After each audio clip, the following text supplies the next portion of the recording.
Alright, so how y'all doing? Welcome back. If you came back. If you did, I appreciate it.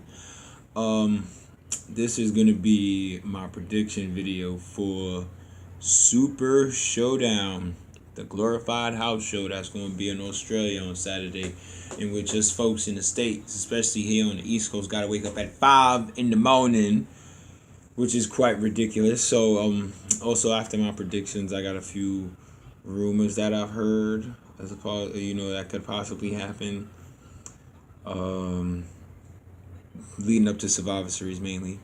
But let's get into these predictions. So first, we got Naomi and Asuka, the Empress Glow, I think they call them now, versus the Iconics. Now, really, now my dog want to start barking.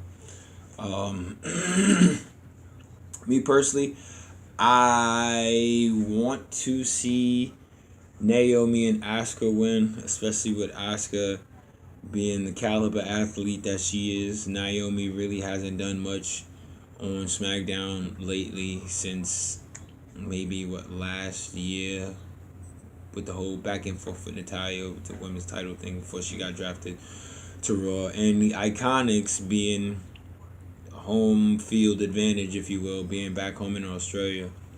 More than likely, especially the fact that they've been given such a push by WWE management, more than likely they're gonna win.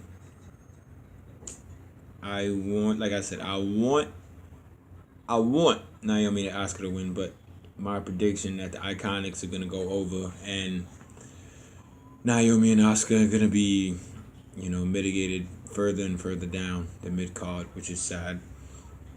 Next brings me to a tag team match between John Cena, yes, big match John, and Bobby Lashley versus Kevin Owens and Elias.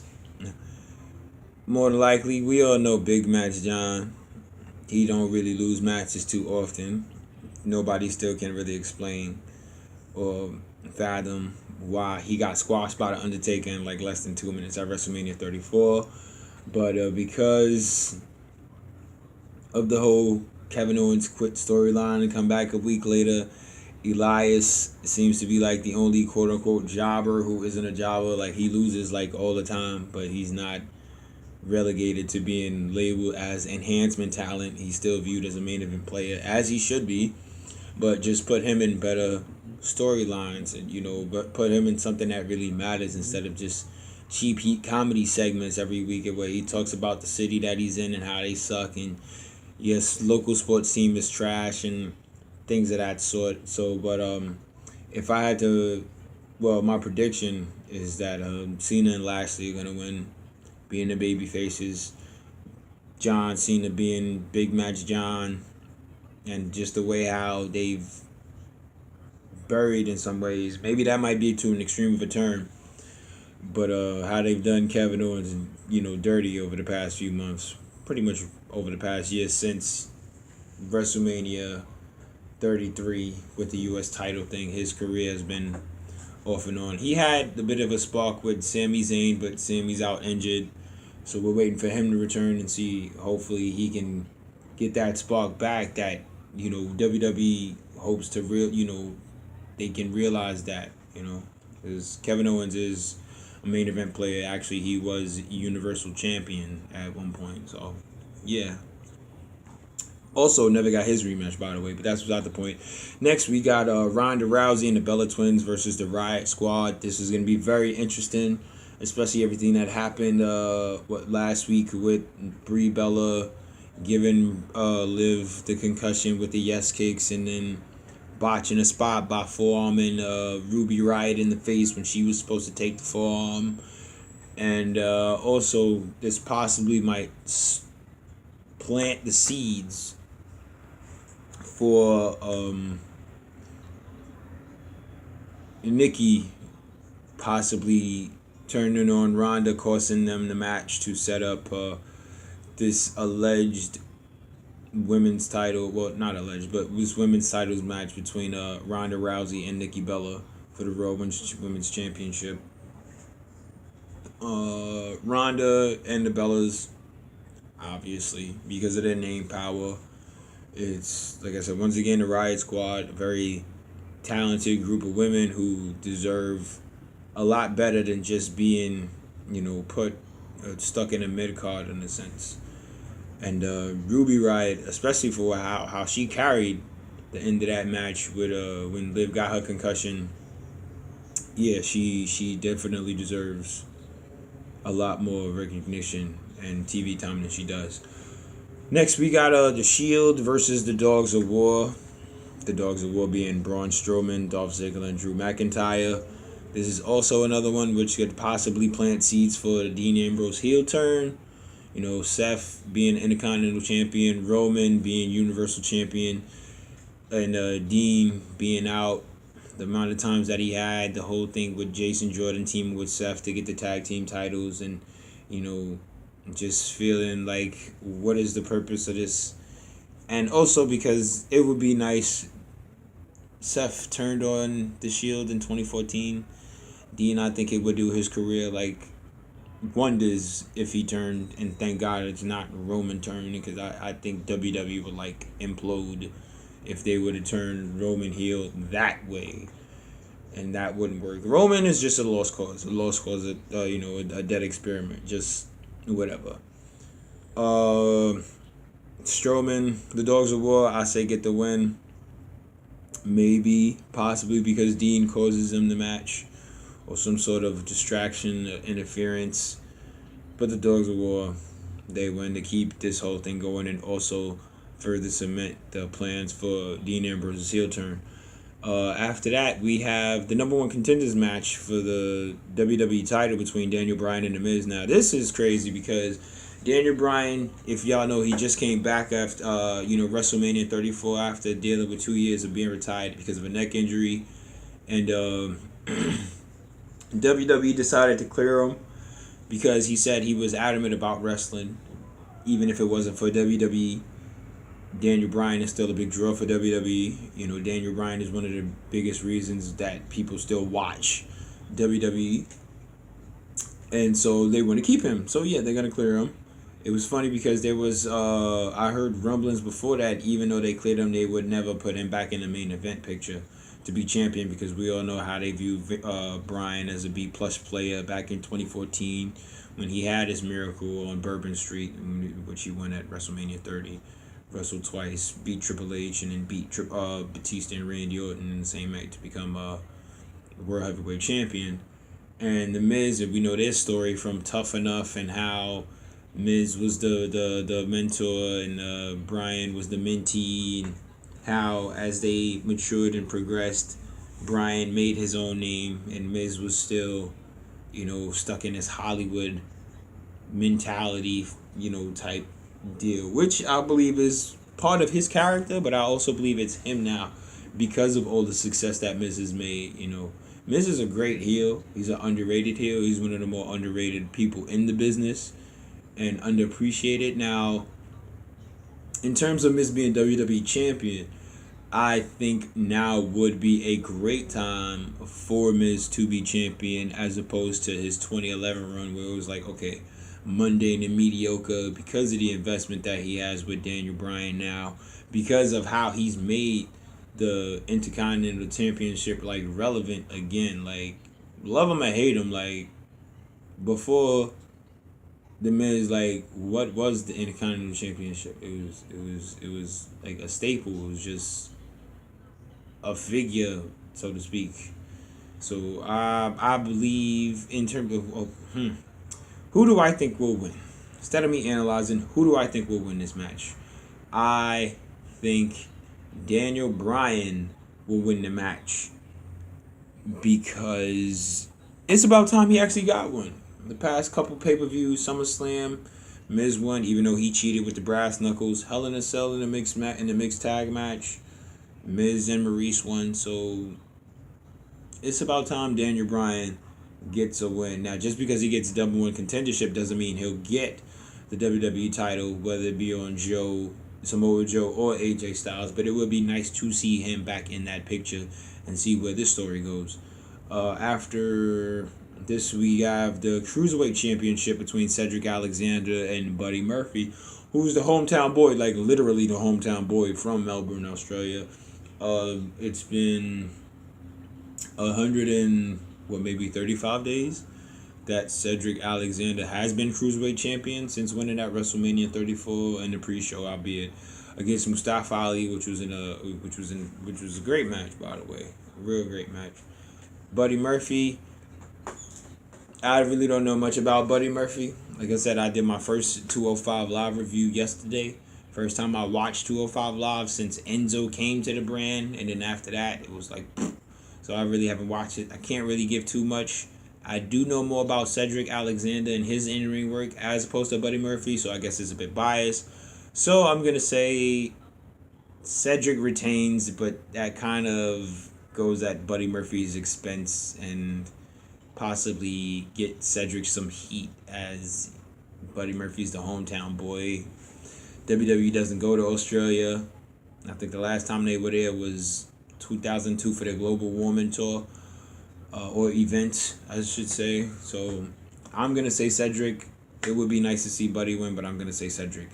Next, we have the SmackDown Tag Team Championship. The Bar versus The New Day. The New Day, 4-time Tag Team Championships. 5-time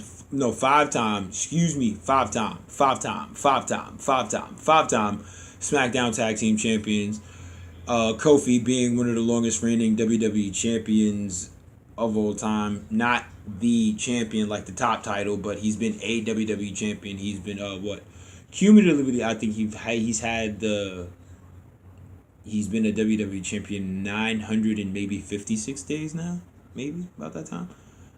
There's really no reason for the New Day to retain. It would be nice to see the Bar become champions, especially on a different brand. They have an established rapport. They have, they're established. I need to stop saying that.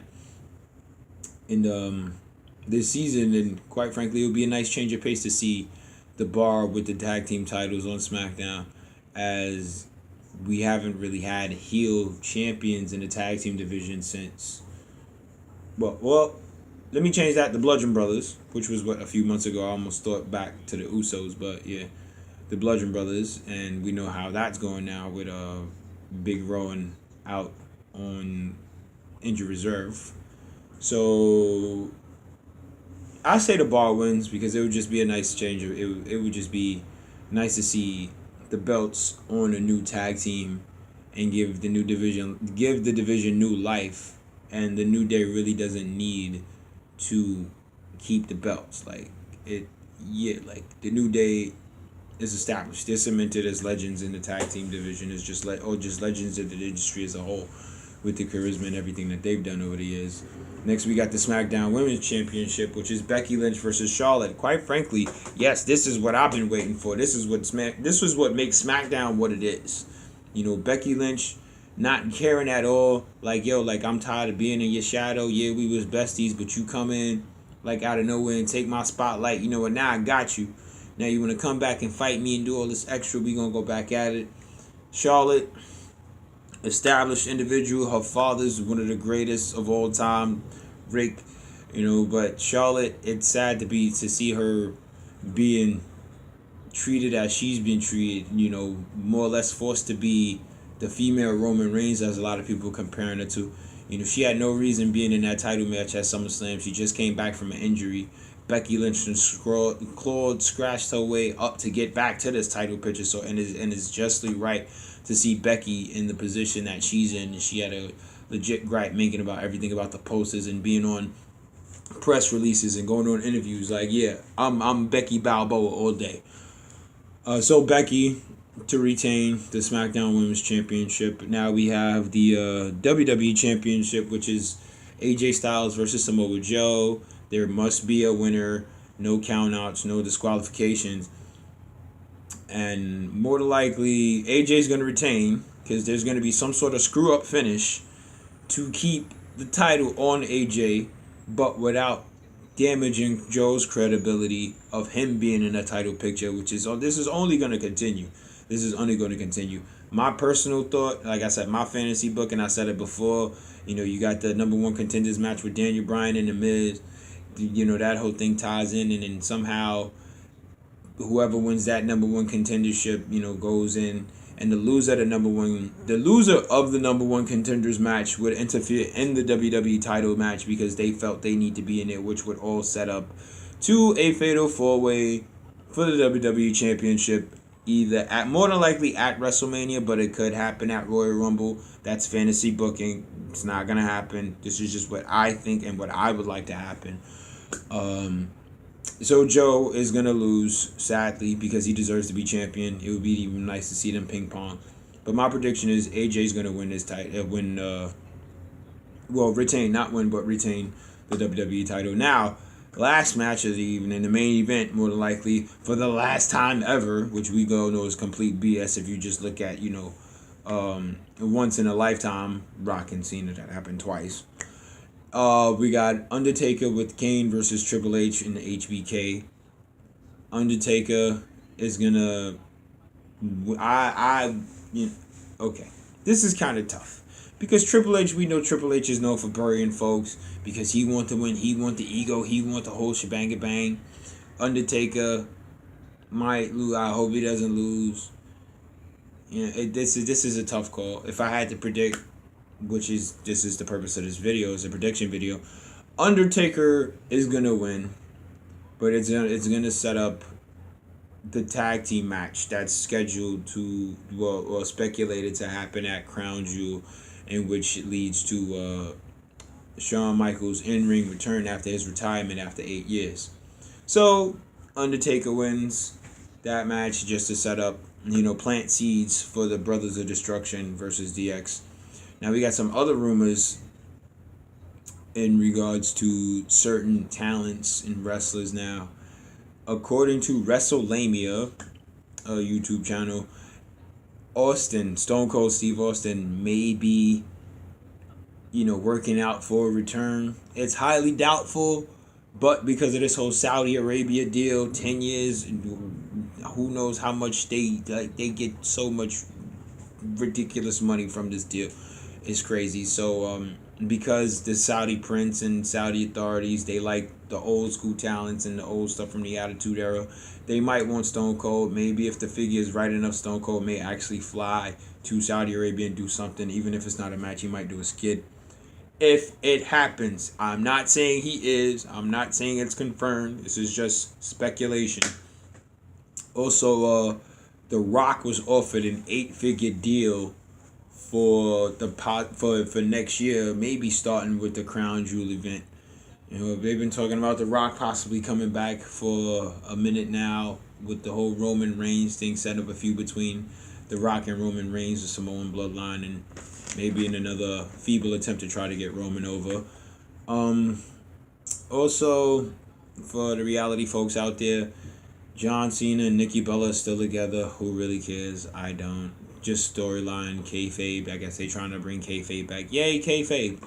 And lastly, Kurt Angle is speculated to return at Survivor Series in a match which would put Team Angle against Team Corbin for the control of Raw.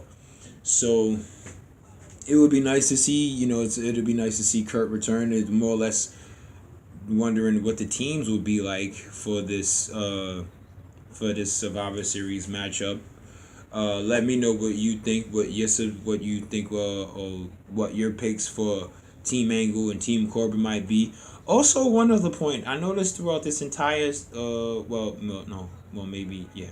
never mind, I'm gonna scratch that. I was gonna say something about there was really no Raw matches, but you got the two with the Dogs of War and Strowman against the Shield and Ronda and the Bellas. But yeah.